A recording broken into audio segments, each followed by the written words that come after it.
Mahiyain ka, like me, in a corporate world. Mabilis ang decision-making skills. Kailangan yan kapag nag-grow ka na sa iyong career, kaso mahiyain ka. What are you gonna do? I am Marie and I help introverts become great, strong leaders. Problema ko yan nung nag-uumpisa ako. Lalo na kapag nasa meeting, tatanungin ka kung bakit delay ang project. May options ba tayo? Habang nakatingin sila sa'yo, ikaw naman pinapawisan, nininervyos. Anong gagawin ko? Kailangan masagot ko to.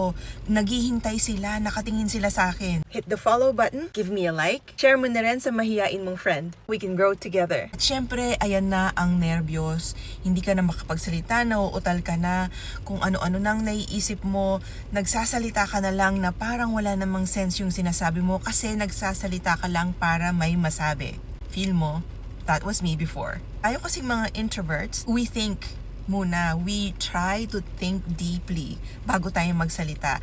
Kaya ang resulta nun, akala nila we look hesitant. Parang hindi natin alam ang ginagawa natin. Pero ang totoo, alam naman natin ang ginagawa natin. Kung ang desisyon ay dapat manggaling sa'yo, you can always say, let me reflect on that. Or sabihin mo, I'll get back to you in an hour. Or I'll get back to you in a day. Kung malaki ang desisyon ang kailangan sa'yo, you can always say, let me think about this and get back to you in an hour.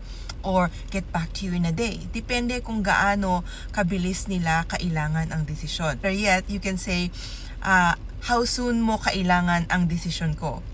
In time, masasanay ka rin. I have tried all of these responses and they work, and I have seen multiple people use these phrases or sentences. Try that. Follow me. Have a beautiful day.